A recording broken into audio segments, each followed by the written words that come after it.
Hello there, everybody. Welcome back to the NLC. We are here with the final game of Week 6. Beyond this, it is Week 7, and then beyond that, the playoffs. So not much time left for both of these teams, really. And on the one side, we've got Nativz, who are kind of chilling in terms of where they are in the league, but Fourth Wall find themselves in that pack of chasers looking for the last playoff spot. Rude. Has he changed his shirt again? Yeah, he has. Why am I the only one here who's now boring? Well, that's your question. And I hate this. I've got mine's not even English. I've got Portuguese going on my shirt, so and it's a hoodie. It's got so. Japanese on. Not that. Okay. Mine's got... Middlecott's the only one that's not actually speaking any languages. Yeah, he's speaking in interpretive colour. Hold on, it's like a dance, hold on. but for t-shirts or shirts. Hold on. Don't pull out the tag. No, don't be like the interview. Keep the shirt on. Do not machine wash. I've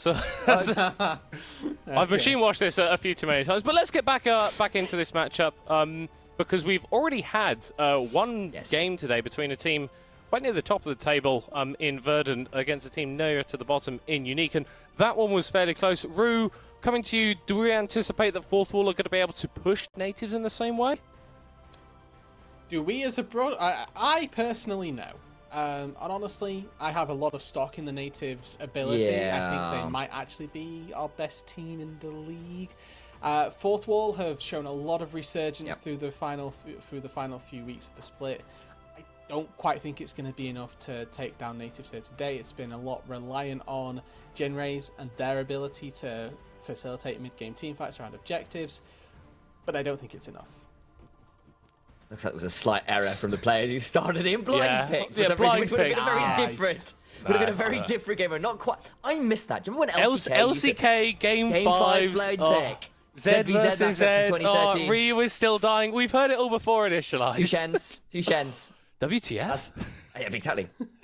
What the fridge is what that stands for, guys. Well, I mean, it's kind of like I do like these like weirder formats, like the Fearless draft, which is coming in. I'm doing quite a lot of that, obviously, because I do a lot of LDL co-streaming, and that's there as well. It's been in some of the VCS kind of extra tournaments that happens towards the end of the splits as well, and that's a really fun thing as well.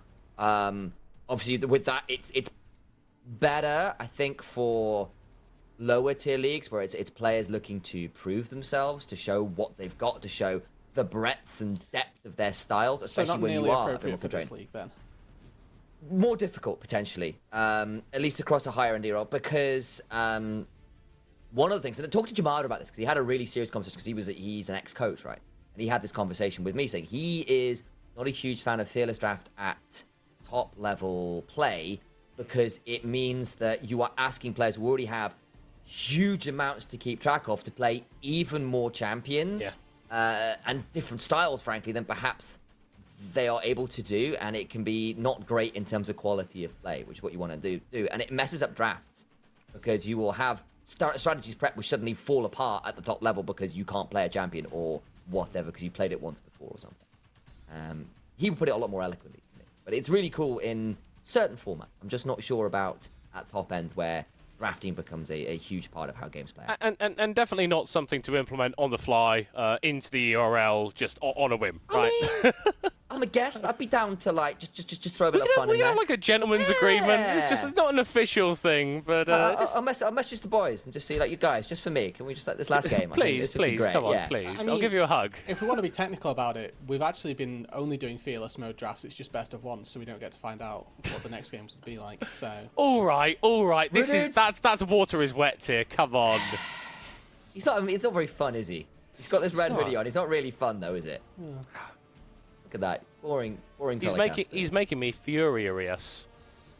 Oh no, that just makes me pain. For those that don't know, Fury is a team in the CB LoL, which is the part of this get-up. So you're saying the quiet part out loud. You shouldn't be doing that.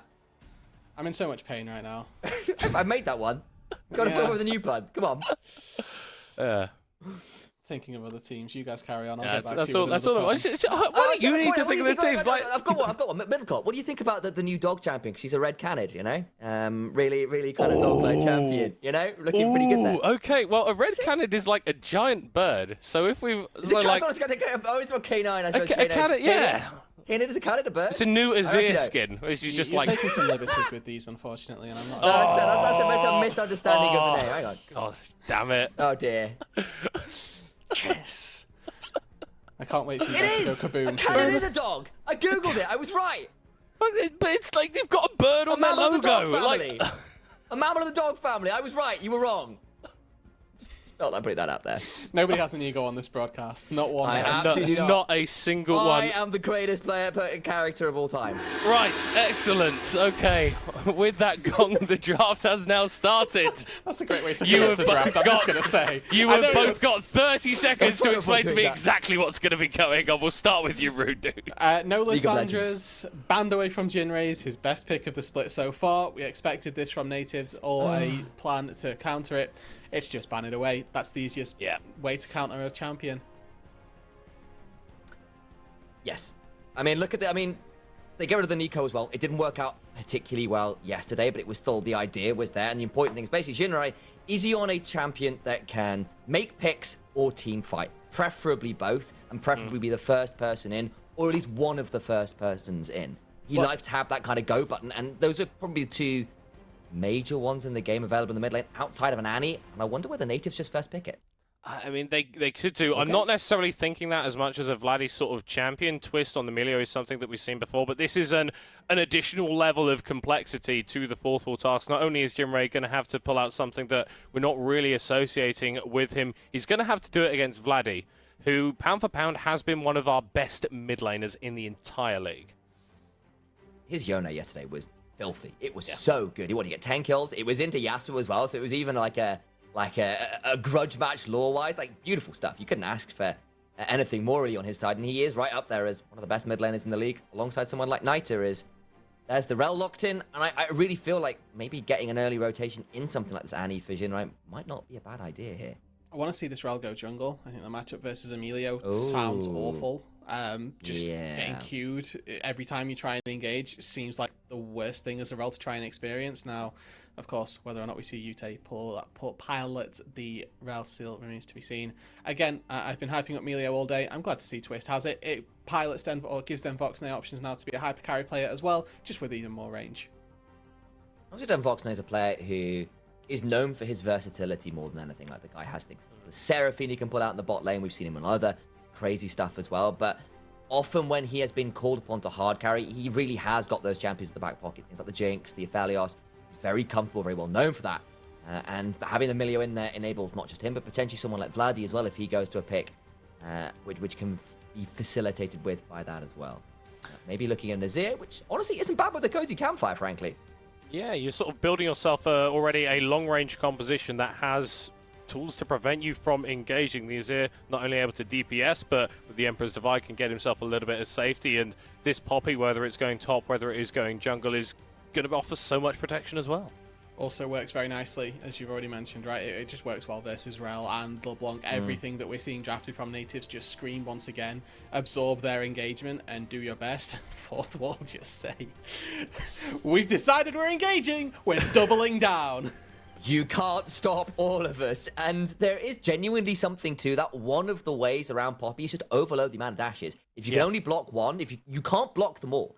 And especially if you play out the fights well, it does take some execution. But if you time and stagger your engage just a little bit, Poppy doesn't have all the tools to do with it. Same with the Azir. You can't block all the dashes. Vi is unstoppable with the art. You do have ways now between Yute and Jinrei to really create a very deadly combo here between that mid jungle. Through into the second phase, though, seeing Jinx ban actually away from Den Vox. Now, not really something that we see prioritized too much, but with that Milio, the long-range potential is there, and you need to respect the amount of damage that those rockets can do from that position. I do like that fourth wall are going into this very, very aggressive identity. We saw last game how if a LeBlanc gets fed off an early game jungler, she can completely take over the map.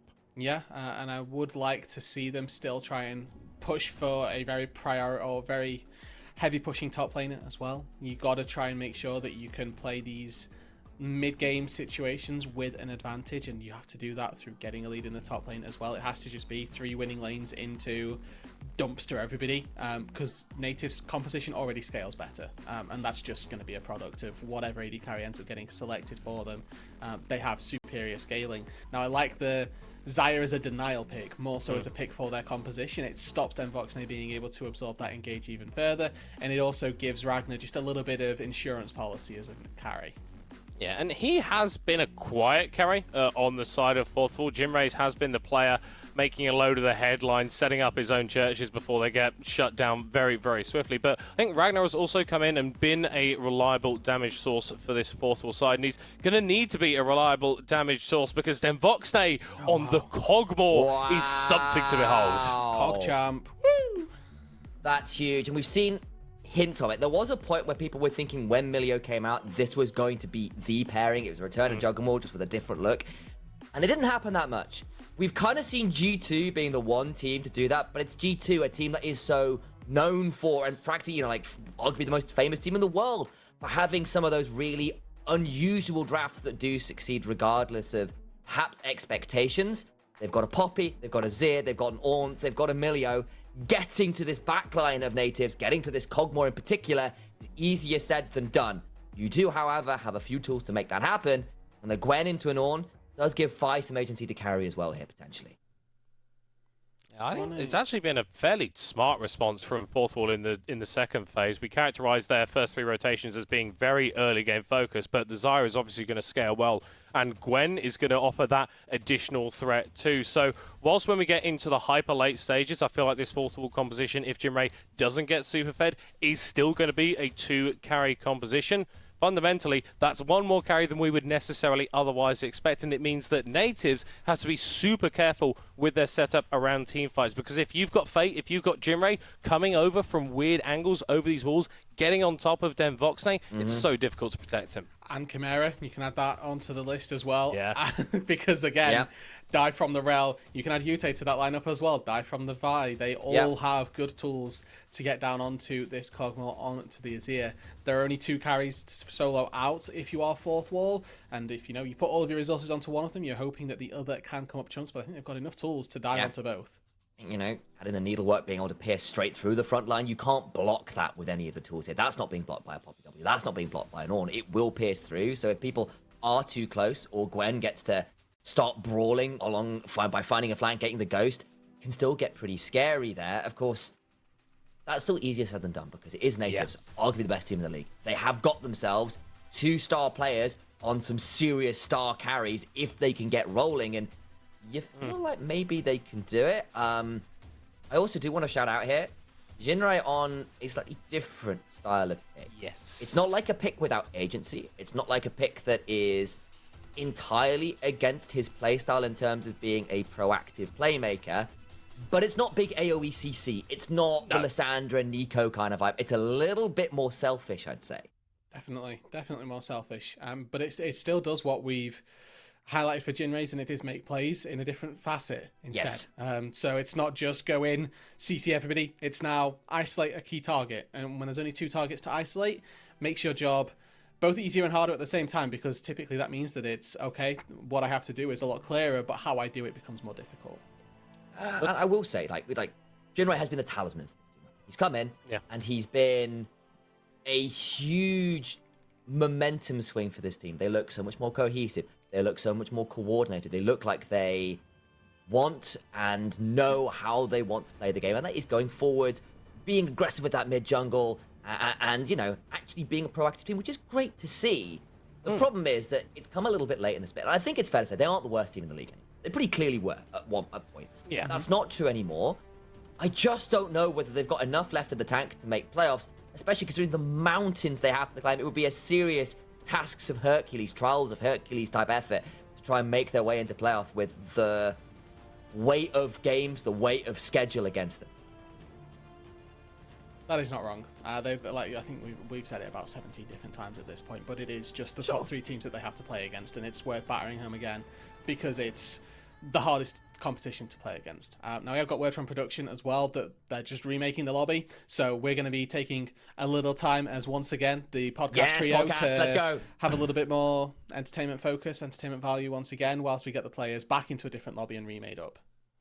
Yeah, and broadly across the board, I've been pretty happy with the excitement level that we've been getting out of the games today, in terms of the action actually, that's that fair. they've provided. Like, I think that they've been good games. I think so often you can get these matchups that we're expecting to be a little bit more one-sided, like Unique versus Verdant, that don't end up delivering. We got a banging game out of that. Domino versus Veneer was absolutely a treat to watch last time out on the Rift, and I think that with the aggression that Fourth Wall have got in their composition, there is an angle for them to make plays here. That's fair. Did get a little note from our production, actually, who just went in our ears and went, by the way, I've got this cool interview with Twist, who's actually playing right now. That might be something we might want to see. I don't know. Production. Can we have a look at that? Back to the NLC. My name is Wisa, and I am joined by the support player of Nativz, Twist. So, hello. Hello. Hello, hello. First of all, how are you doing? I'm doing great, thank you. Awesome. So, just like, again, now, how you're feeling about today's match? Do you think it's going to be a walkover? What's the feeling? I mean, I think if we perform as we usually do, it should be. So I think so. Yeah. Yeah, and I kind of want to talk to you about your own like personal journey here, because last split you were playing in the NFL on what probably could be perceived as like the worst team in the league. You did not necessarily have to have the best time. Now you're kind of in the team that some people would call the best team in the NLC. So how have that switch come from you going from being one of the worst teams to now being one of the best teams? I mean, I think it's just like the players that we have are just a lot better, and we work better together. And I think it's just easier. That's why we're able to be like #1 team. Yeah. Also, another thing I want to talk to you about is the fact that you previously used to play mid lane. You had a brief stint as a jungler as well for Pig Sports, obviously, but but the transition from being a mid laner into a support player, we have a couple of those in the league and just in the league in general. But like, how has that transition been for you? Because now you've been playing support for around a year in competitive play. Yeah, I mean, I think it was maybe a bit hard at first, a bit harder than I thought. But overall, I think I've had great coaches to work with that have helped me a lot, and now I feel like really comfortable. So just to pivot back as the final question here for the last match of the day, you guys are going up against Fourth Wall, a team that's kind of gotten a bit of a second wind in that fight for a potential playoff spot here. What do you think is going to be like the key thing to look out for in terms of like what Fourth Wall brings to the table? I mean, I think we just have to be wary of their strong picks and play around it and just play our style. I'm not too worried about any team in general. So I think, yeah, just play as we usually do and don't let our guard down. So no Lysandra for Generation, is that what I'm hearing? I won't spoil anything, you know, but we'll see. Awesome. Thank you so much for your time, Twist, and best of luck later. Yeah, thank you. Yeah, great to hear from Twist there. You wouldn't know that he was a weeb just talking to him. He seems very well adjusted. Seems normal. I think Rudude is significantly less well adjusted, really. Yeah, I feel like that chuckle has revealed a lot about Rue that maybe we it didn't has. necessarily know before. I think it's revealed more about you guys than anything else. The slight prejudice that we're putting down onto people. Hang on, remind me, when is morning for you right now? Go on, we'll do it. We'll do this. You go on. I may have woken up. Okay, I may have woken up at 3 p.m. Okay. Yeah, that's normal. After 8 hours of good solid sleep. Yeah, good solid sleep in the middle of the day, Rue, dude. Who cares? 8 hours is 8 hours. What was it you messaged me 2 days ago? Just miracle fixed my sleep. Been getting up at like 3 p.m. with bed at like 7. Yesterday I just slept at 1 a.m. and it wasn't a nap. How's that going, bro?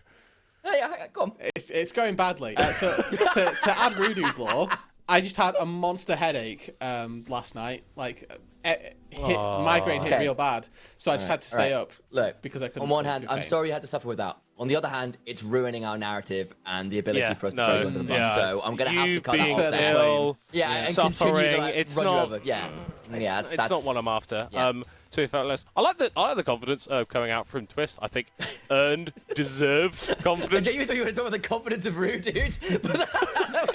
I'm nothing if not. That makes much more sense. I will happily admit to my own flaws. Okay, It's quite just happy me to say. trying to think steer it's a bend on the a disc bend. in the direction of the game. No, we're gonna come right back. Back. The broadcast must be about me, folks. I am in the middle of the screen. I must be the center of attention. Thank you kindly. I'll just move out of the Yes. way. Yeah, It's right the wrong way. just the wrong way. That's right. Well, Okay, there you go. last There you time- go. Suffering in this Last time we tried to situation. talk about Middlecott, he Yeah. walked Can't go any off further, my camera. headphones are on. So That's like, true.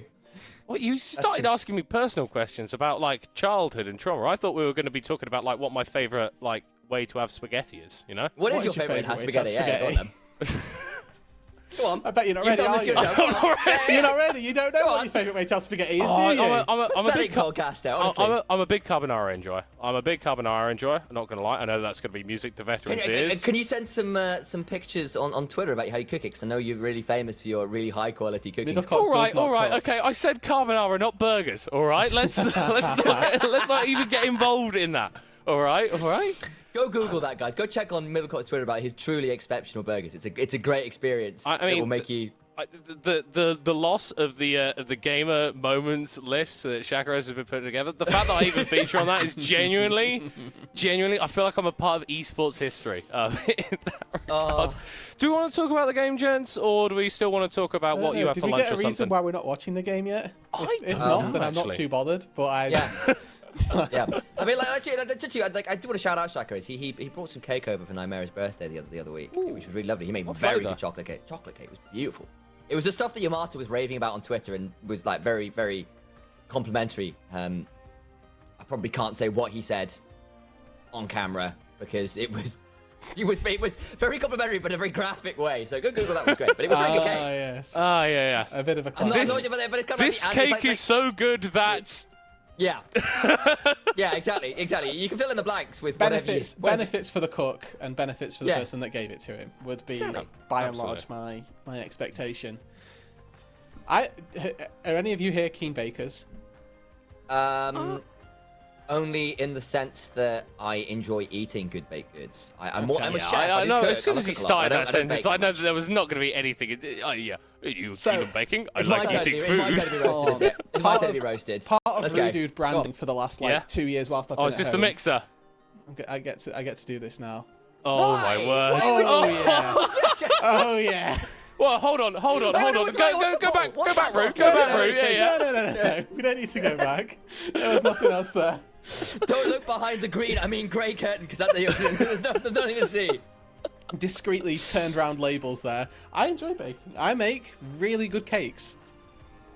So if we ever meet, What I'll kind of make cakes a do you cake. make? Go on. I'll buy it. Go on. Coconut On the cake, coconut cake, metaphysically. generally speaking, Okay. goes very well. I've done a Yeah. nice chocolate orange cake in the past. I did a Jaffa cake for. Yeah. We used to do this thing in A-level chemistry called just Cake Friday. It's pretty simple. I thought you said you make Yep. cakes in chemistry, and I was like, Yeah. that's an unusual chemistry level. I feel like you might have chosen the wrong course there. No, with in our A-level class, we used to just have we just had a lesson every day, right? And on Fridays, we just used to bring cake in. So we used to have Cake Friday, which was quite cool. Yeah, And I nice. made one big Jaffa cake, which was like for the class.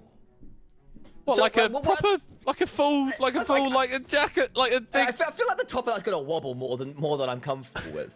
There's like going to be a lot of jelly that wobbles there. You're gonna like, slap it's like it. jelly on a cake. Jelly on a cake. So, wobble, wobble, wobble, jelly on a cake. It was It's great. normal, let's say, cake diameter, but Yeah. just a Jaffa cake made to scale. I don't think Standard it's- cake diameter. Never mind that. Like, what I want to know is, with this in mind, Rudid, now that you've made a Jaffa cake at cake scale, is a Jaffa cake a cake or like a cookie or a biscuit when it's kind of like your normal Jaffa cake says, or is it still a cake?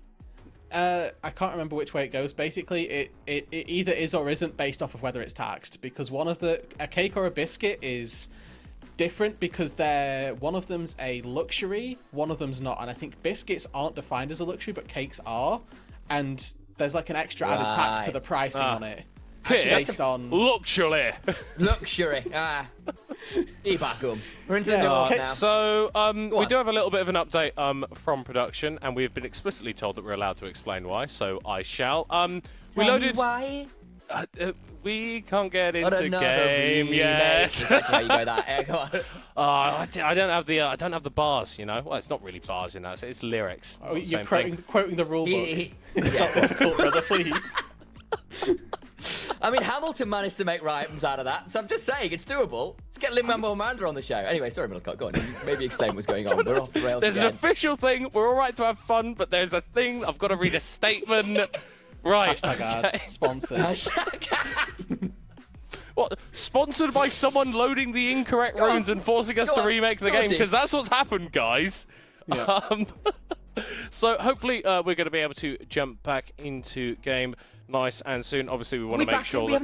we didn't get in the first place. It's just actually just into game. Well, we were in, but then like I think we had to come out, and then someone tried to go in So it's again, the and they had the wrong hokey-pokey. runes. It's like In out. They are Check the runes remaking about. now. They are remaking now. We've got 4 messages in production chat telling us that the teams are remaking. So Grace is probably it going to do will it. Like, our happen. producers can't be happy. We've just been like throwing off this very official meeting. But well, okay, throwing off me. I have been throwing off the official meeting. It's my fault. I think I'm not we've been apologising. there every way. Still Fraser, there. we love Sorry, you. guys. You're brilliant. You're very, very good. They have to put up with so much garbage when they have us on the show. my Oh word. my It's word. absolutely. It's like yesterday. Like veteran was going Everything demon seems mode. so far away. I'm just going to come up with more. Oh my! more lyrics. It's just unstoppable. Tomorrow with you. seems so far away. I know. It's James. I can't remember the lyrics. Oh, that well. he I was forget he what was the stuff is, dominating on GeoGuessr. Like I've seen like that stuff pop up on like YouTube, and It's a bit my guy scary, is actually. like cracked at that. It's really insane. It's why I'm making sure that my window is out of shot in my webcam, so that he can't just learn my address. I'm fortunate I- enough. I don't have I have 2 layers of window between me and the outside world. So you got to see I mean, like you a got- little window there. That also doesn't show you the outside world. That shows you more of my house. Wow. So you Well, can't I get was- an outside glance. That's deep, bro. Mm-hmm. Cool story. You've got a window I was actually thinking you were inside your making- house. making I like do a- have a window inside my house. Yeah. I love that Rudude is like really being artistic with this and like mirroring in a metaphorical sense his health by wearing 2 layers himself with the hoodie as well. That's incredibly deep. You don't really get the real Rudude until you get through multiple layers.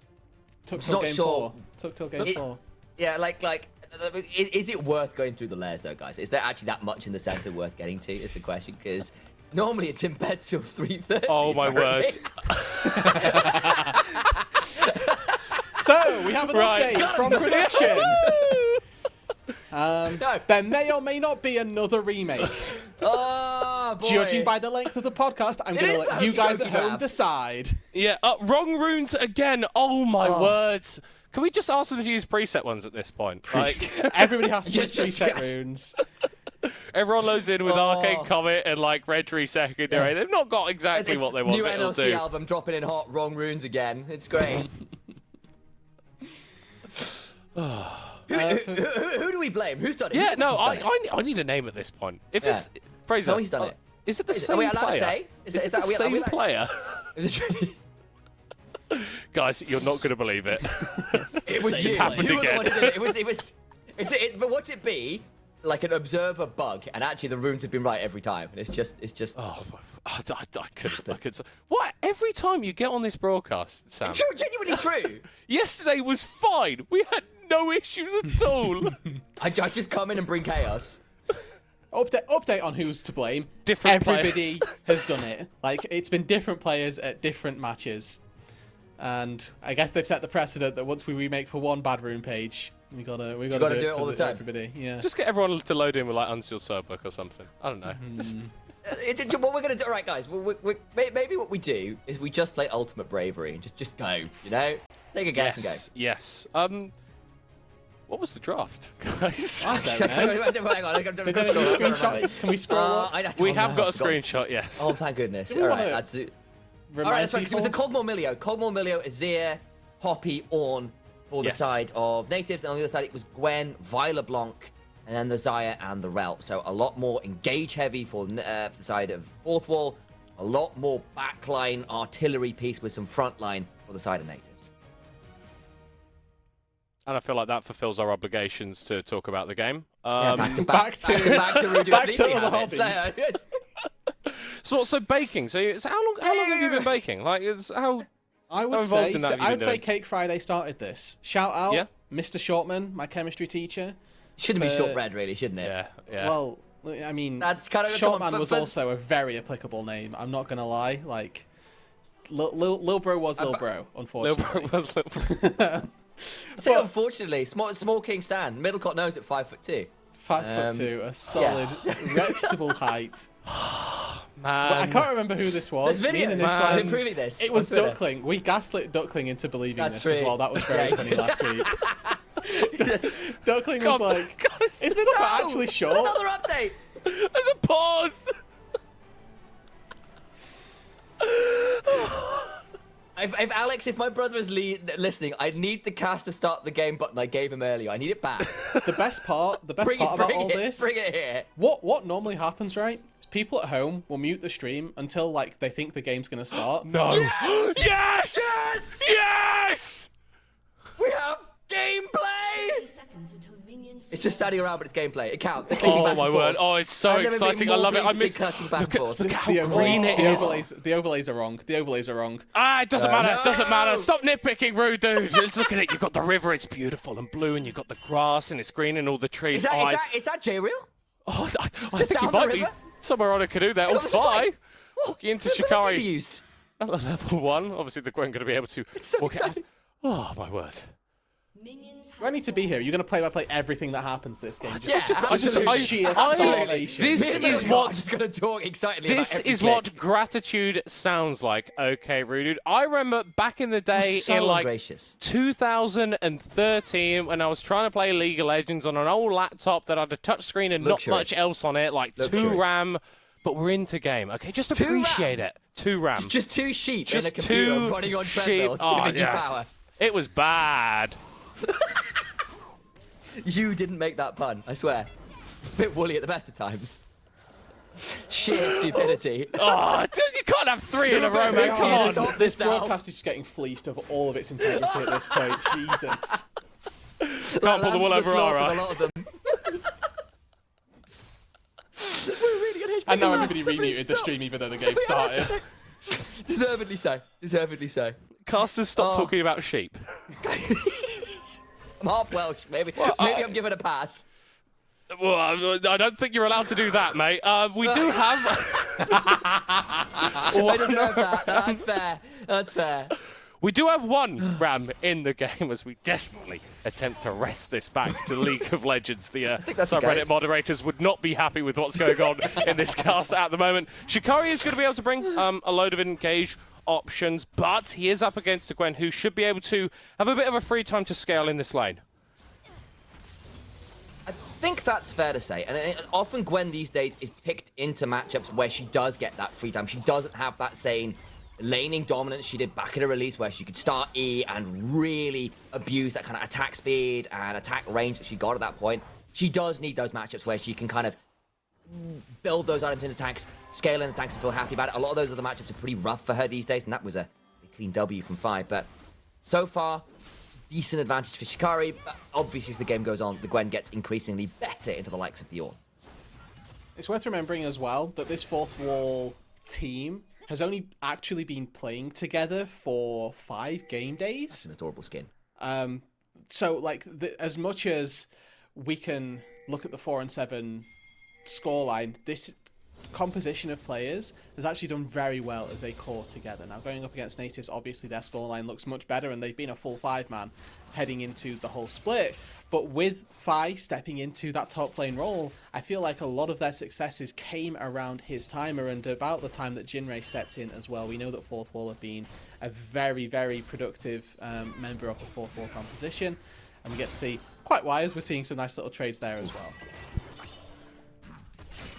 Lion's share of the lane pressure favouring Shikari and Vladdy for the time being, as Jinray is going to be able to get that shove back in the mid lane. Yute, the recall on the bottom side of the map, has already completed his full clear. Stefan taking a little bit longer to get through all his camps. I think that's sometimes the way of Poppy as well. Not the fastest clearer, often drops camps to be shadowing lanes or looking for ganks anyway, so not the biggest deal ever. It is a relatively even state as it is. Perhaps a slight lead to Jinrai, but it'll depend how many of these minions Bloody picks up. And, you know, not too much to write home about right now, let's be real. I do want to shout out Stefan at this point in the game for being one of the only junglers that I've seen this week for going for Blue Smite.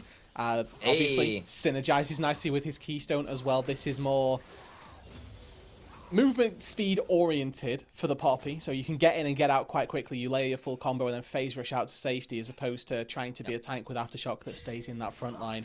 And obviously the Blue Smite as well gives you more maneuverability once it's fully upgraded. Just getting move speed as you enter brushes means that he can be around the map a little bit faster than Ute maybe would have expected. Yeah, and then we briefly saw Devoxy and Twist getting the shove down in the bottom lane. That is something that you can do with the Cogmore. He's very strong as the game gets later, but you pop the W and that gives you a few seconds in lane where you're just longer range than the enemy AD carry, and hey, you're already doing a pretty decent job against the Zai in that regard. Do need to take care though on the side of Nativz, because come level 6, Ragnar and Chimera are going to have great ways of getting fights started. So, I was about to say, we are seeing that the early clear from Utes led him to get towards this dragon. Nice early and fell dragon. That is honestly, today, where we've seen a lot of those dragons get taken more at the 10-11 minute mark. Nice early dragon, at least fourth wall, with a kind of early option with that win condition. Dragon number 2 spawning at 10 minutes. Herald spawning in a couple of minutes as well. And potentially you can start to snowball those objectives nice and early before the likes of the Azir and the Cobble come in. Like, oh, Vladdy, that's rough. a little bit clean though with the swoop to get out to safety. I do want to mention that this Drake take is as a product of how Nativz has been playing that bot lane. Voxney has actually taken 2 recalls already. This is just the one for Ragnar. Went back to base and got boots very early on into the lane, then went back and built boots too, and which did obviously give fourth wall a window to first off match the base, and then second of all take that Drake. So Stefan, this is a tricky spot. Okay, Gets away with it.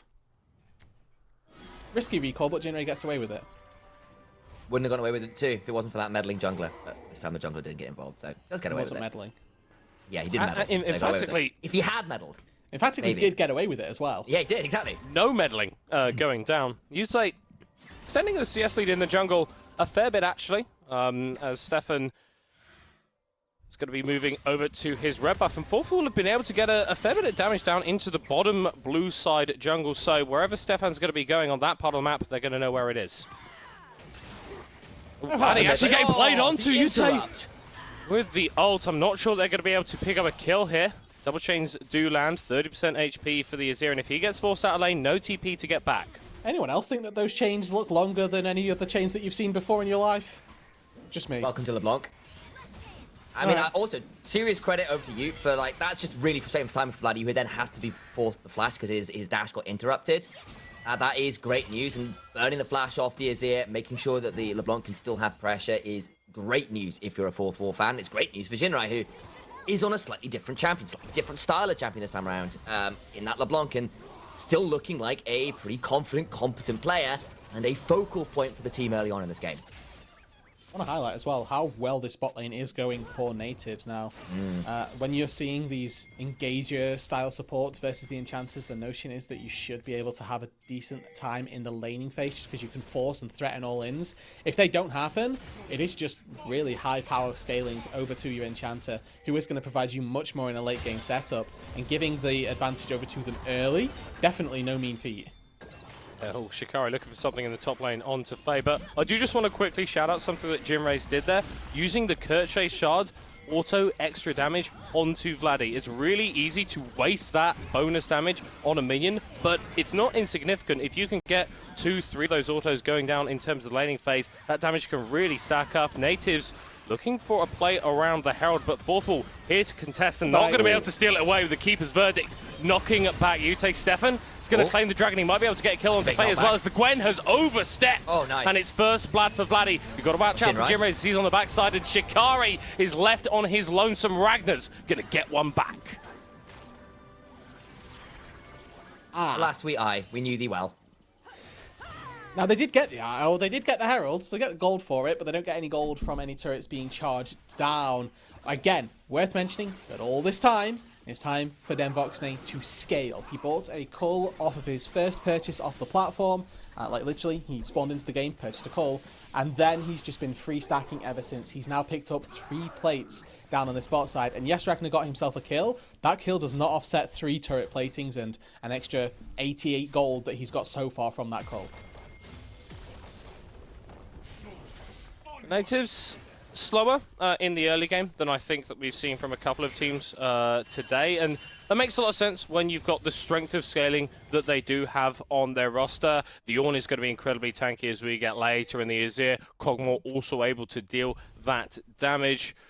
Looking at fourth wall though, how do we feel about their scaling in that regard? Because this Gwen not really having the most fun in terms of this laning phase, and Ragnar already down against the Kog'Maw. So it is important to remember, right? Draft feels like an eternity ago, but we said this fourth wall composition needs to snowball, wants to be ahead heading into a mid-game situation, because otherwise they get outscaled. Nativz have drafted outscale from the get-go with the Azir, with the Kog'Maw, and the Milio as well. Now, it just makes fourth wall's timing a little bit shorter. They want to be making plays, I would say, within the next 5-10 minutes, or they will simply get outmaneuvered on the map and get outscaled later on. And I'll give some credit to fourth wall for starting that dragon early with that in mind, because it does mean 13 seconds until Drake 2, which would be a big deal. It's not going to be an Infernal Drake, that was Drake 1, so it's likely one of the newer Drakes that sometimes bug out the spectator a little bit.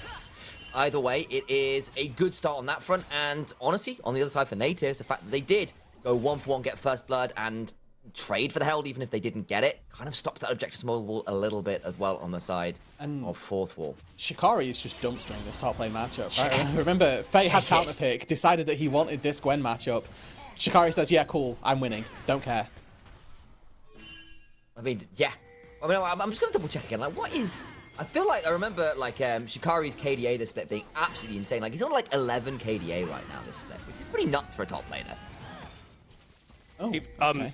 I don't know where Stefan's aiming at. Oh, teleport into the pit. Nativz actually want to contest it. Flashes in, but Yute gets the smite down, gets the objectives, and it looks like fourth wall are going to get the fight. Wagner pulls the feathers back. It's a 1-for-1 so far. Twist locked in the pit with Desire Faye, also making his way in. Jimmy gets over the wall, but he's got low mana. Voxnay still on full HP, dodging away from the needlework. Faye just about getting out of there. Nativ's going to be disappointed they didn't get anyone off the fourth wall side, but fourth wall glad to get out with the dragon. Look where Gwen is. Can they actually get the recall off? They've got to find somewhere to hide and recall. Oh no, he's trying to execute now. Should be fine. Okay, so smart play from Faye there, recognizing that he's either going to give over gold or not. Dying is somewhat a consequence of his positioning, but he's still sacking a lot of time here with that death. It's going to be time that Shikari gets back to the laning phase. No TP for this Gwen, remember. And Voxnay now, you can see just quite emboldened by the W plus the cozy campfire. Do you want to sort of look back at that team fight though, because Vladdy wasn't actually a part of it. The Azir was sort of trapped in the mid lane, and it comes off of Jinrei's bullying him out. The Azir's HP bar was very low throughout the entirety of that fight, and he wasn't a part of it at all. It all come from those mid lane trades, and you can see he's getting landlocked into this laning phase. It means that Jinrei's is going to get another great base timing, open up again another advantage for himself versus what is a very, very touted mid laner in the league. And hey, whilst Voxnay is doing very well for himself on the Kog'Maw, Ragnar's also been able to get a couple kills for himself too. It's not equalized the gold difference in the bottom lane, but it does keep him within touching distance, and a misstep in a team fight is probably worth a bit more than 1,000 gold. So Voxnay is going to have to be keeping a very good eye on his positioning, because if you overstep versus fourth wall, they've got so many ways of completely destroying you. Yeah, I think, you know, I do want to really give credit over to the side of Jinrai as well. We have been talking about a little bit there, as Mudu was calling out. Look, this is against one of the best mid laners in the league, right up there with particularly the likes of Nita, one of the absolute best in the league. And we still haven't entirely got the read of Jinrai. I've not seen that many games from the guy. He's been really instrumental in most of their recent wins, but it's been on a particular style as, oh, okay, Barrage, and he takes Ragnar out, flipping heck. But I wasn't about to, okay, never mind, we'll talk about Jinrai another time. You'd say has the Q, charging it up, fires it into the face of Voxnay, but as Twist comes over, the turnaround potential from the Kog'Maw Milio duo is disgusting. Yute is going to sacrifice himself for the cause, but Chimera still looks likely to fall down. Stefan has so much CC, but the Rel has enough to get her out. Milio Gaming, everybody. This champion, not okay. You've got a couple days before the patch comes through. Pick this champ. Hey, all landing on the top side. This is what the Gwen can do, but Shikari has blocked Very strong in terms of the laning phase. Jeremy going over the wall to jump on top of Vladdy, the soldier's autos, evening up the trade in terms of damage, but it's all about this bottom lane for Nativz at the moment. First turret gold on a Cogmore. We have to remember from that ahead. there's a lot of dive. There's a lot of dive for fourth wall. And their target selection, it may be difficult to get through the front line, but if they can get onto Denvoxnay, it makes their team fighting a lot better to take down the Cogmore. And the fact that he's actually so far ahead makes their decision-making even a bit easier, as though, okay, was it Vladdy? Was it Denvoxnay? It has to be Denvoxnay for the time being. It does, but... And I agree the dive tools are there, but Nativz have tools to defend as well, because it's not like Denvoxnay is going to be without his own slight tankiness, going for the Blade of the Ruin King, all of that kind of option. He's got so many tools to try and disengage us. Herald's being started, and unfortunately, once more... Us. It is us. Yeah, Gameplay was only a brief respite from the podcast. 15 minutes. Baking again, boys. 15 minutes of League of Legends, 2 hour podcast. That's roughly the ratio. Right. Yeah. Baking or maybe what Nativz are cooking in this game. We've got two options in terms of what we could talk about. I prefer the Can you latter, smell what the cog is cooking? I think we'll stay a little bit game focused for the time being, because we've talked about how Fourth Wall have few scaling options, but fundamentally their comp wants to accelerate out of this early game. We're around about 15 minutes in, and they haven't done that. They've been able to pick up a couple of objectives, but Nativz are in control of the gold lead, and if past performances are any indication, that means that the team that's already won 9 times is probably going to be able to grab their 10th. And I think that looking overall, like at the, I mean, we've already highlighted it. The fact that there's still a lot of scaling on their side, the fact that the lead is not astronomical by any means for Fourth Wall just leads us down this road of Nativz taking their 10th win. Now, again, to talk about the standings as a whole, Fourth Wall being out of that sort of big mishmash for teams that are tied for playoffs would make it quite difficult for them. Also, the fact that Nativz are just trying to go blow for blow with Verdant in the hopes that Verdant slip up and that they can take first place back. Obviously, quite something that they're looking forward to, because side selection for that juggernaut match when we get into playoffs going to prove to be quite important as to whether or not you have to battle your way through on a lower bracket run. I mean, don't get me wrong. Fourth Wall are blessed by the fact that Nord slipped up earlier today. That's a big deal. Of course, on the other side, Nativz kicking, unique, I suppose, for not quite finishing the game against Verdant when it got so desperately close, because that would have meant the Nativz could take that first place spot a lot more cleanly. That's still not it's still a possibility, but it's a lot harder. They need Verdant to drop a game, which is a possibility. But either way, to keep that pressure up, they want this game win. And they're taking it slower. They're taking it a bit more reserved. But Denvoxnay, on Cogmore, as we've said, got to the first item, got first turret blood. He's got a Milio behind him as well, so it's already hard to get to him. We'll likely be running some of those supportive items, like potentially Mikhail's, all these other things, to make sure that, yes, you can dive the Cogmore, but can you actually do enough damage to kill him? And in doing so, do you have enough health bar left to deal with, the Azir, who isn't exactly going to be a slouch the later the game goes? And I think this is the thing that's really scary about Nativz, right, is that potentially they're going to be fighting at Fourth Wall and winning it. Oh, no. Stefan getting on top of Yute, and the range damage from Denvoxnay is disgusting. Ragnar lets the feathers fly to keep himself alive. Nativz find the pick with the fight. Look who got the kills as well. It's Cogmore who's got 2 kills now. You've got a kill on the Azir, 4 assists on the Millie. You're feeling very happy about how this game is going so far in a lot of ways. Yes, the game is still even-ish. There's still 2 dragons to Fourth Wall. They're up 2,000 gold. They've got a pretty healthy position to work this game from. And I really want to call out the Shirelias as well for Twist. If we end up seeing Yute press the ult on Denvoxnay, between Shirelias, Ghost, and potential flashes for DV as well, you can buy a lot of space that pulls the Vi into an isolated situation. Yes, Chimera can follow up, but that range is limited on the Rel. She can't also go a bajillion miles an hour and then find her engagement as well. Making that space discrepancy between the two teams in a team fight scenario is going to be quite important for Nativz. And that just emphasizes the need for Fourth Wall to find flanks and to find angles that Nativz aren't anticipating, because it's all very good popping the Shirelias and running in one direction, but if that's straight into Yute or straight into Jimmy or straight into Faye, he's already completed, well, he's got his first item on the Gwen, rapidly approaching his second. Then it's going to feel bad for you. Fourth Wall setting up around the Dragon. This would be Soul Point if they could get it, but it's going to be a mighty tough task. Keep your eyes on camera. He could look for a flank yet. And remember, there is still the teleport on fire. He could still come down here. Vladdy is the one who has to go to the other side. It means the Azir soldiers aren't going to be set up before this dragon, but Nativz forced back towards the mid lane to deal with this Herald that does secure tower in mid lane. Vladdy just solo killed Faye. Oh, never mind. Can TP as well to this fight. It's going to recall spend that gold. Drake starting. Stefan's got Poppycopter. This is just Nativz taking this. And, well, it's the Gwen that you sort of pick for the side lane pressure. The fact that she's dying in that situation, very, very rough.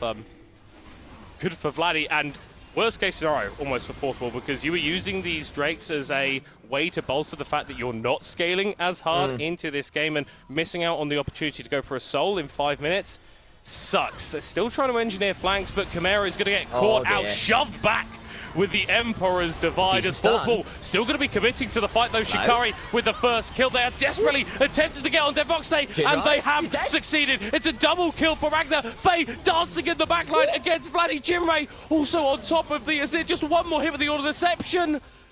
And the LeBlanc is able to get the kill. Fourth wall. It's an extended 3 for 3, but considering the way that this game was going, they're going to be so happy with that. Out of nowhere, Ragnar is now 4-1-1.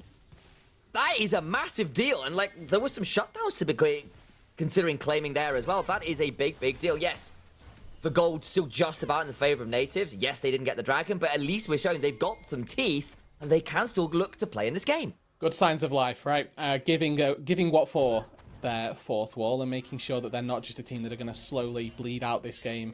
You know, lose one trade, handshake your nexus type situation. Fourth wall making sure that they are biting back. And whilst that top side of the rift may not have looked so good early on, they've still got two very powerful carries in Ragnar, in Jinrays, who are making the most of their gold. And they have now got all the outer turrets. I think that's what Fight traded his life for up in the top side, getting Vladdy. So it wasn't just him taking a 1v1 and losing. There was a tower involved too. The Herald claimed the tower in bot lane, or sorry, mid lane rather. So actually that has helped kill fourth wall in the game, and now it's a little harder for the Cogmore to remain safe. You're not in these shorter lanes. They are extended, and there is some room now when you have got a Vi and a LeBlanc and a Rel to start invading into these jungles and making Voxnade's life that little bit trickier in terms of where and how he is getting to this farm. Well, I mean, that's exactly what we saw at that dragon fight, right? It was Jinray on that route to pit, and yes, Chimera got engaged onto so easily in the middle lane, but the fact that fourth wall were able to turn it around and find something decent from that is a great sign. And now Jinray, couple of items for himself, couple of items for Ragnar there, staying at parity with their opposite numbers, and that's as much as you can ask from fourth wall at this point. Aside from breaking it. I'm gonna break the analysis wall at the minute. That Cogmore recall, I thoroughly enjoyed that. And shout out, oh my god, Super Cone. Ooh, Vladdy gonna get caught out by the cease and desist. Ragnar pulls the feathers back, and Nativz, they're scrambling in their own jungle. Mid lane are falling down, and guys, Baron spawning in 5 seconds. A fourth wall gonna go for this? Chemtech Rift. What an enabler that has been so far this game. 2 Super Cones just finding fights out of nowhere. They're on it. I think Stefan's alive. This shouldn't be a formality for fourth wall. They need to fight their way through this. Yeah, they're going to try and do their best. Can they get over in time is the question. Teleport's coming through. This is going to be a contest. It's down pretty low. Fourth will go for the turn, and they are punished for it. A little bit over-aggressive from Chimera. And the Baron attempt will be disastrous. Faye still providing damage to Snipster, but misses with the scissors. Still able to take out Stefan. Running for the hills from himself. It is not clean by any means from fourth wall. They miss out on the attempt at the Baron, but they don't lose enough that Nativz can start it up themselves. Critically, they killed Poppy. Stefan dying meant there was no smite, because at that point you've got a Cogmore at 2 items and an Azir. Back on that recoil, it's so adorable. The point remains that if they had managed to kill off, win that fight and keep Stefan alive, you could see that they would then have that opportunity to turn for the Baron, especially considering these days Baron isn't all that tanky, especially to 2-item AD carries with the changes to AD carry and the durability patch, meaning you're not as at threat from Baron earlier on into the game. Baron disappears very early on if you're left alone with it. Almost 3 items being picked up for Voxnate as well, working his way towards that wit's end. Just very good itemization versus Gwen versus LeBlanc. giving you the Hearthbound Axe as well, which means that your extra movement speed on every auto attack just goes insane for this site of composition. Yeah. And we're kind of seeing at this point as well, sort of how both of these comps are wanting to play. Like, can you get to Denvox, Nate? Yes or no? Can you get to the Azir? Yes or no? You've got the pick tools, you've got the outer map turrets down. Can Nativz kind of protect themselves, protect their carries from those potentially dangerous engages? And now looking for one, Fi on the flank. But ultimately, it's going to get pushed away. Not having to use the teleport there. On the side of it, it's actually Vladdy rejoining the play. So Nativz not going to be able to respond to any side lane action if Fourth will want to get going with that. And considering that this Gwen starting to scale up a little bit more, that's a playstyle that they can opt towards. We're looking for smoke and mirrors trickery from Jinraze. Yeah. He's got a real big mantle on his shoulders this game to boy. make this matchup difficult for Nativz. This is on a Scuttle Crab. There's no doubt in anyone's mind that they know this. Nativz just want the Phalanx. They want the 5v5 where they're not having to worry about being off vision, being in a difficult position with flanks. They're going for this. I don't know how easy it's going to be to stop. Oh my word, the damage that Denvox they can put out. Jinray just trying to poke, but he's not 3,000. able to. Faye going in, but he's a little bit isolated, and Nativz turn on him in an instant. And Ragnar is punished for his own over-aggression. Yute gets the cease and desist into the backline, but he'll just feed another kill over. And Fourth Wall desperately attempt to get onto the backline of Nativz, and they just can't. Denvox Nate is alive. Jinray, the only one left, but he can't take out the Cogmore. And I love the theory. They pile in onto Twist, try and take down the Enchanter who's been keeping Denvoxney alive. Unfortunately, they don't have enough tools in the back pocket. If you focus Milio, it means Denvoxney Vladdy are free firing the entire time, and a 4 members standing Fourth or Nativz are just going to walk handily into the Drake fight. That was the issue with the comp from Fourth Wall. If you are going into a Phalanx where everything is known, where you're down some of those key engage tools, it is so much harder to deal with the carries of Nativz. Look at the inventory now. There is a upgraded Rage Blade and the Seething Sorrow is in. Thank you very much, production. You've got 2 items on the Azir. You've just got Baron. You can stall that soul point again. Nativz on the up and up, looking commandingly in the lead now in this game. And I think a key player to highlight there was Denvox. Yes, we've been talking about the Cogmore oh so much, but the fact that he's playing towards these flanks when Fourth Wall are trying to get them. You saw Jinray trying to poke with the Q, trying to poke with the W, trying to get in and get some damage down, but at this point in the game, you are outranged by the Cogmore, and you're probably out DPS by him too.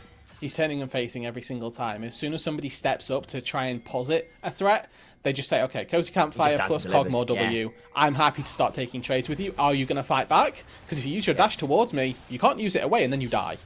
I mean, that's the way of Cogmore, right? Whenever he has W active, he's the strongest champion in the game for about 8 seconds. Add in a Cozy Campfire, and he is monstrously difficult to deal with. The difference between this comp and something like an old school Juggernaut is it's not just the Cogmore you have to rely on. Vladdy is there at 2 items as well. He's got a stopwatch, he's got a death cap, and that Liandry's. He is a threat by himself, and that does mean that Fourth Wall have got to be a lot more opportunistic about the picks they find and trying to play off some of those pockets of vision, trying to catch someone in rotation rather than these straight 5v5s. It's a lot harder for them there.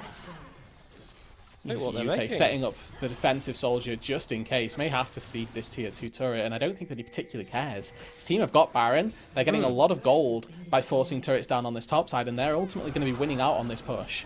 I think that's the key thing, right? Nativz hadn't really extended the map too much more before they've taken this Baron, so a load of standing gold available for them to grab. I like what Fourth Wall are doing in response, though. You, Faye, able to pick up the bot lane at tier 2, and they're able to take down the mid lane tier 2. Actually, they won out on this tower trade. Yeah, you take that. Yeah, no.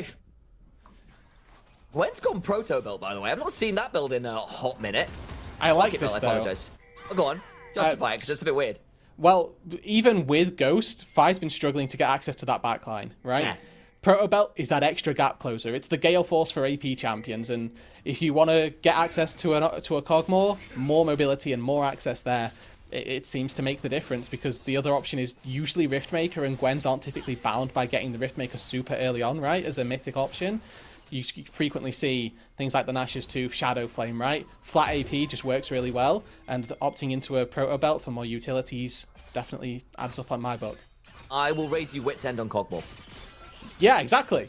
And I mean, we're agreeing here. The Cogmore is being mobile, so the Gwen needs more mobility.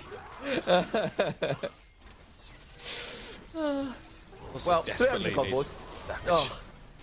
Very, very disgusting. Nativz finally going to be able to take down this tier 1 tower.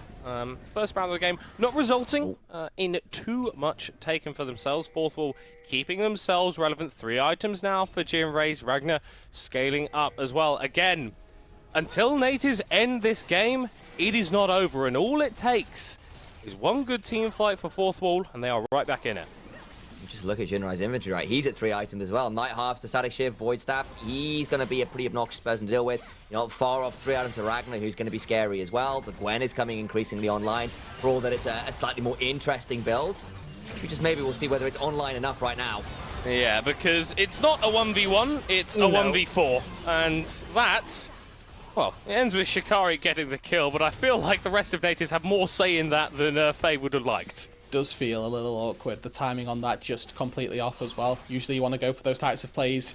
If you can get something on the other side of the map, we look top, we look mid. There are literally no turrets in the lanes for Fourth wall to take. So quite a disparity between what could be achieved and what Faye thought could be achieved there. Important to note though, I mean Fourth wall have got 6 turrets versus Nativz is 3. I know. And part of that is Faye perhaps over pushing for them, but it's worked successfully. You've got a LeBlanc on the other side doing a bit of that. I will also say, I just saw Faye buy that Zhonya's. I think the reason he was there and fighting was he was greeding for the gold for Zhonya's. Was greeding still, but the item's complete. Or and, was he greeding for the 2 control wards? I mean, both, let's be real. Vision control wins games, as we know, and spending inordinate amounts of gold on control wards is absolutely the right thing to do in every game. So all of our carries essentially have hit three items, right? Yes. Azir, Kog'Maw, Xayah, LeBlanc, Gwen are all on their 3-item spike. Now we're looking down to how these comps are going to be interacting. Once again, it is, can Fourth wall find access to that backline? Are they able to get on top of Denvoxne and Vladdy? Because these 2 champions shred, right? Late game as an Azir, late game as a Kog'Maw, very difficult to find champions that out DPS you. You rely on CC from Fourth wall to take them down. I'll offer another option for Fourth wall here as well. They obviously stopped Nativz getting some dragon stacking early on by getting a couple of their own, and now they've got a LeBlanc and a Gwen that are not going to be the easiest to deal with on the side lane at 3 items. You can see, we just saw observers pan over Jinrai, who's shoving in that bot lane, gets it toward that inhibitor turret, and yes, you've got an Azir, yes, you've got an Lorne, you'll be able to clear away, but I don't think they'll be able to stop either of those carries. Third dragon still goes the way of Nativz.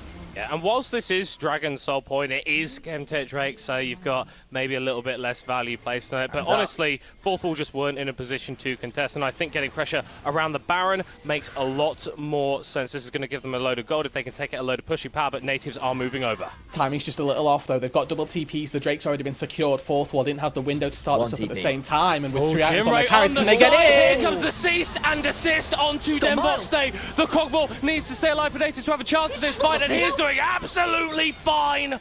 Ragnar on the other side fighting up against the top side of Nativz, as Denvoxne forces back Fourth wall. It's the jungler that goes down. Baron now firmly on the cards. TP into the bot side. I like this from Faye. Split the decision. Make Nativz need to make a choice here. It's either a 4v4 or bust. Oh, Chimera is busted open by Denvoxne. The armor on the horse providing nothing at all, and Jinray can only offer poke as Nativz will claim the Baron, get their resets in, trying to interrupt those, but Vladdy flashing! Shit, can't make it work.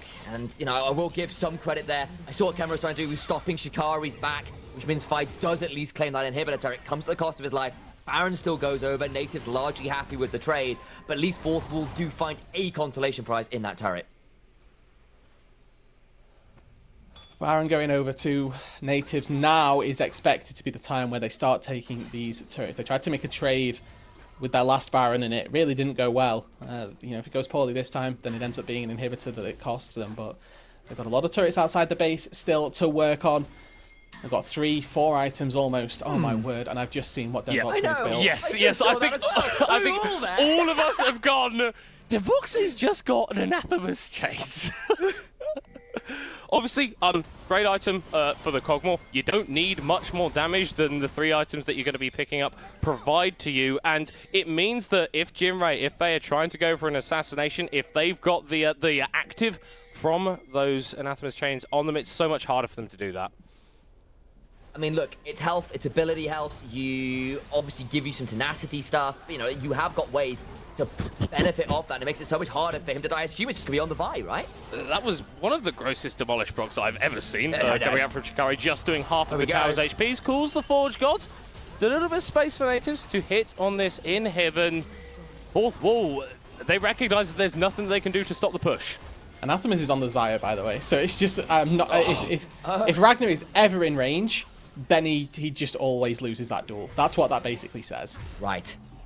I wonder whether it'd be on the Vi, because the Vi will be going for his head, and that tenacity and the increased damage reduction would be really nice. But I think obviously that the Xayah being perhaps the true damage threat makes some sense there. My point, I think, is that Vi isn't out-damaging the Milio shields, let alone out-damaging the Cogmore. That is a very valuable point, and I take that as an absolute example. Maybe earlier on in the game would have been more valuable. Yeah, but why yeah, would you build fair. Anathema's second? Yeah, no, I'm not going Anathema's second on Cogmore. That's a little bit too spicy for me. Is he going Titanic last item, though? They got the belt in. So I thought that was what was in the works previously, and obviously it's turned into this Anathemas, but Titanic on 5 seems like just the happy medium of damage plus durability. It could be Randuin's, I suppose, is the other option if he really wants tankiness. It's just... Demonic Embrace to pair up with the Rage Blade AP scaling. Let's go. No, we're not having AP Cogmore and AD Cogmore in the same game, okay? I'm not okay with that. Fourth wall. Here they Gonna go. go for a last gasp engage. They're finding it onto Demvoxe, but he is still going forward. Gonna get locked down, but Faye is in range. He just keeps kiting. Finally gonna get taken down, but Vladdy gets a triple kill. Yeah, you've killed the Cogmore, but the Azir can clean up. Jinray will dash away as he desperately attempts to prevent the Pence from being donated, but Vladdy will take him out. It's done in style. I thought when Staffan knocked Vi on top of Demvoxe, there was a moment where Fourth Wall could come back, and Vladdy says, absolutely bloody not.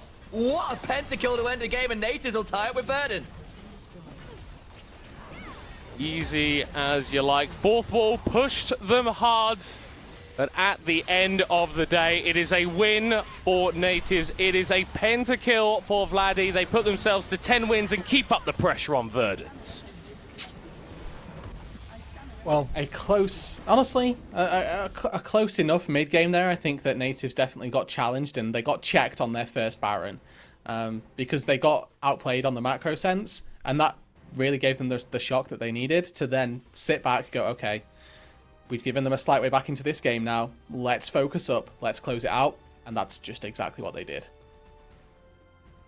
I mean, this was just like one of those games where I'm just like watching and I'm just like, all right, so Nativz, it barely took any towers, but like they're still just in the game because like that first Baron, to me at least, felt a little unimpactful, right? Like it's like they took like what 2 towers out and it was like Autos and like a second inner or something, like, and then all of a sudden the game just explodes initialize. This was an interesting game. I think that's one way of putting it. And obviously, Fourth Wall tried to draft a comp that could deal with the Cogmore.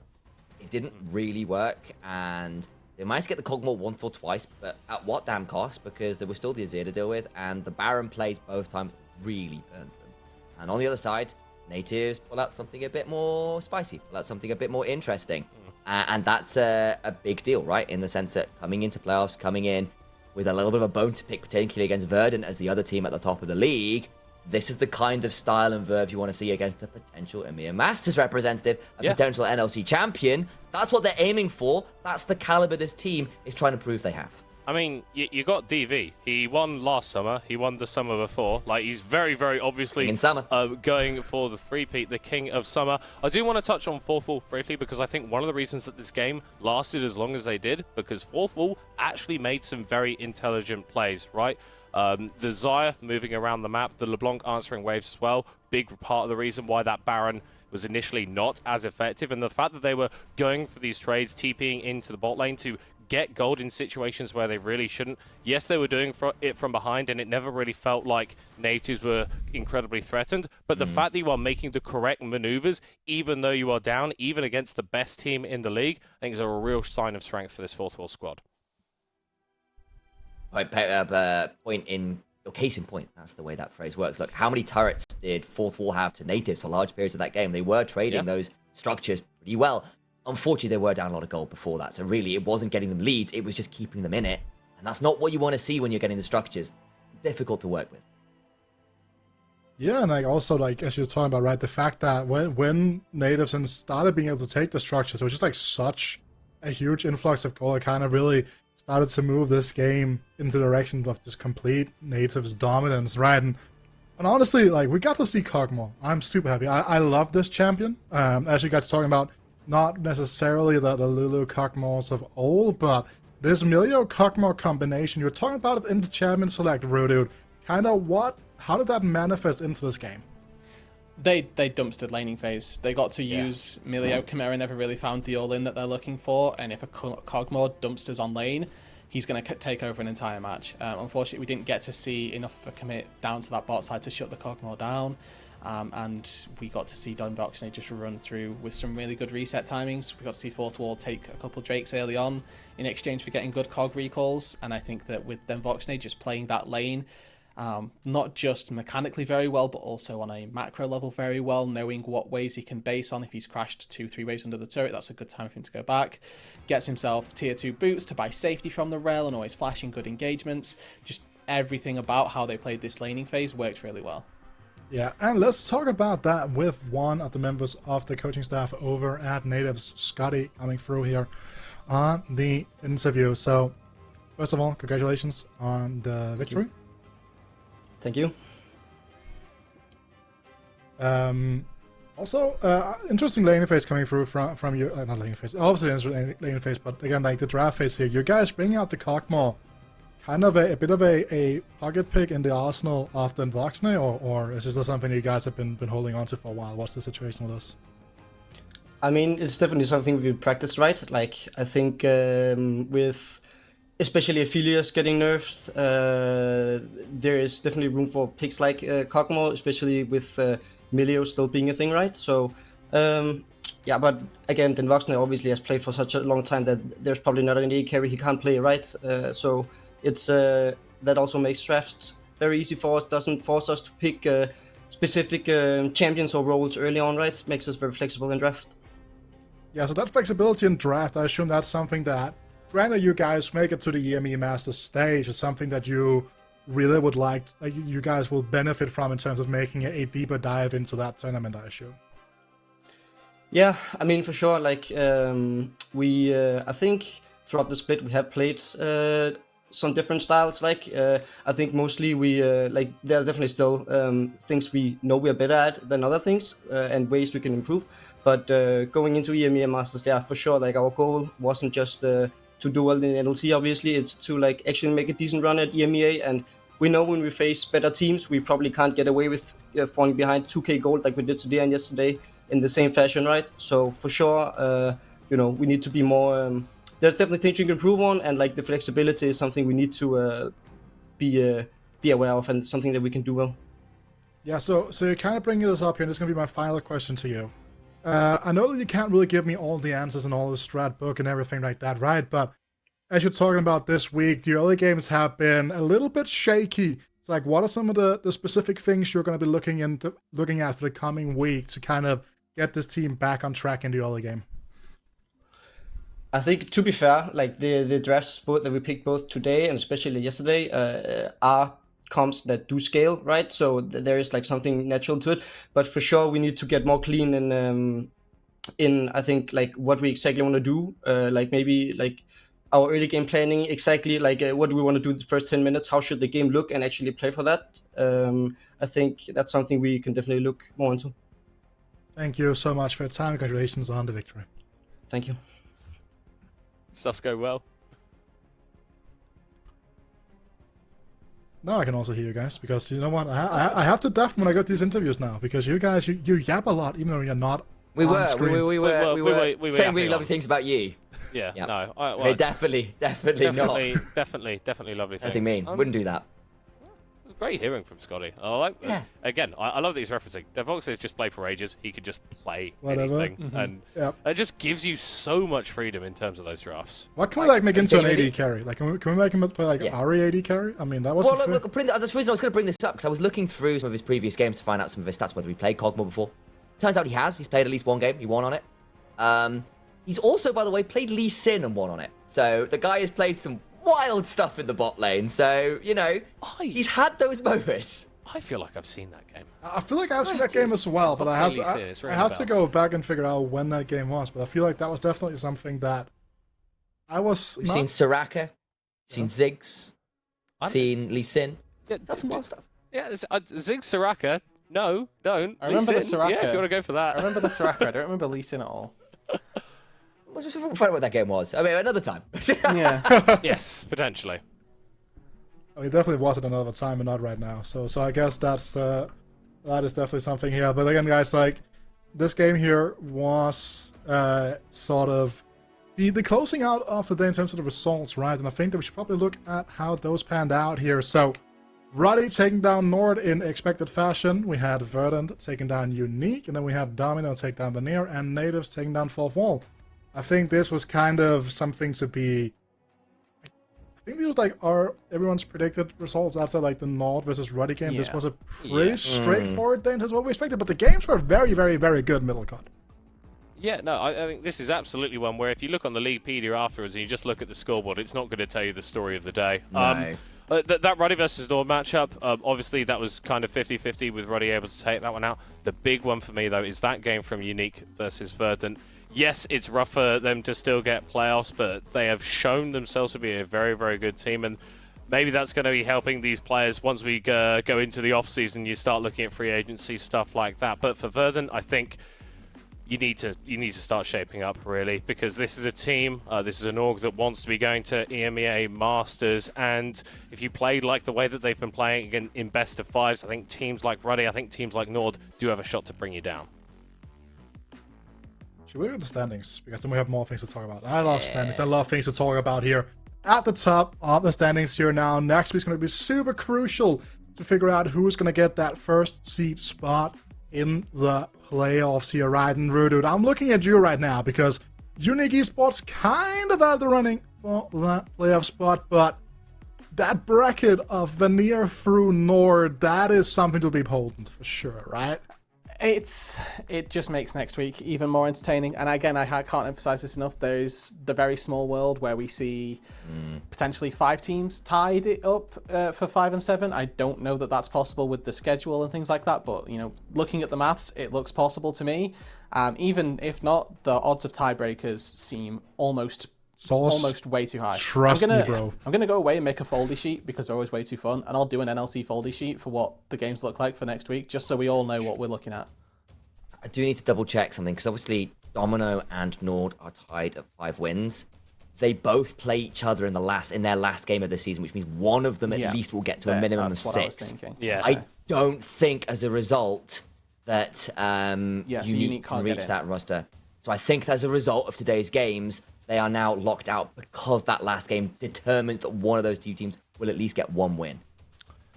That feels like a sad way to sort of say that. I think maybe today's game was a perfect microcosm of their split, because coming in, they looked very, very good the first week, and then they had those struggles, and it just hasn't quite come online in time for them to make that push for the playoffs. But it's great to see that teams, even though they're a little bit lower in the standings, can still push the higher representatives in this league.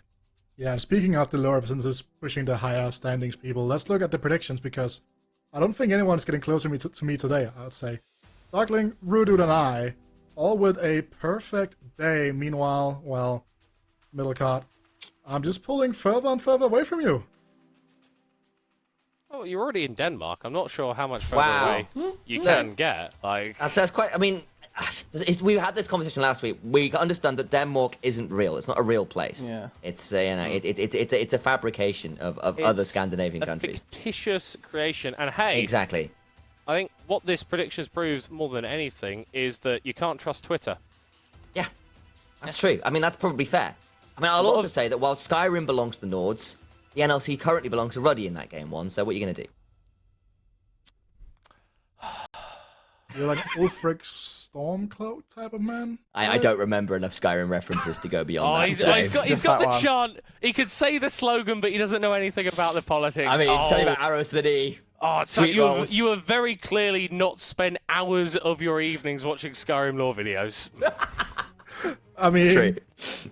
Toaster is about like Toaster's career has kind of lasted as long as Skyrim has been out. Sheesh. To be fair, right? I feel like Oh my word. at this point, these games have both Toaster and Skyrim have celebrated 10-year anniversary. But Toaster was the first player of the day, player of the game, sorry, in game number 1. And you had Nile on that Fiora in game number 2. Clover with a redemption performance to a certain extent here in game number 3 on that LeBlanc, then closing it out. Then Voxney on that Cockmore. And guys, remember, over on Twitter, at NLC Law is where you will find this vote. It's where you'll have your say, because we are only 4 people on this broadcast, but you're hundreds out there with the ability to vote. So go over there and do that.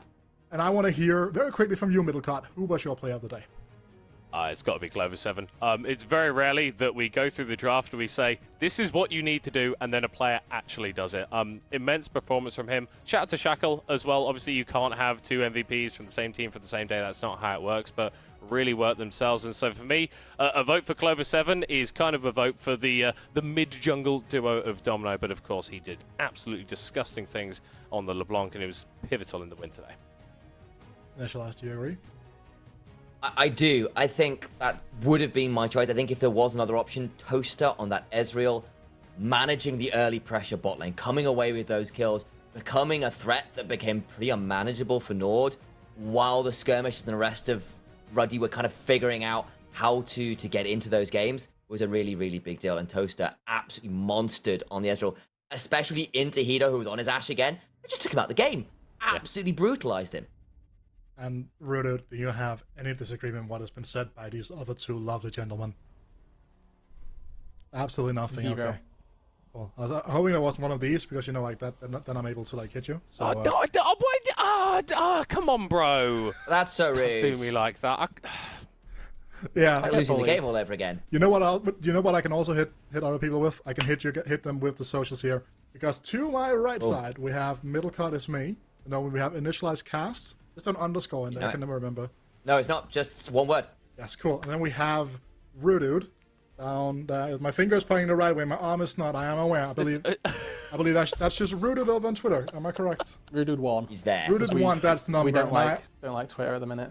And I am at WeederCast. You can find me over there. I know I do the hosting here, but we are back next Tuesday, same time, same place, on the NLC Law stream. Remember, before you go, head over to Twitter, vote for that player of the day. And thank you so much for watching, and we will see you guys next week.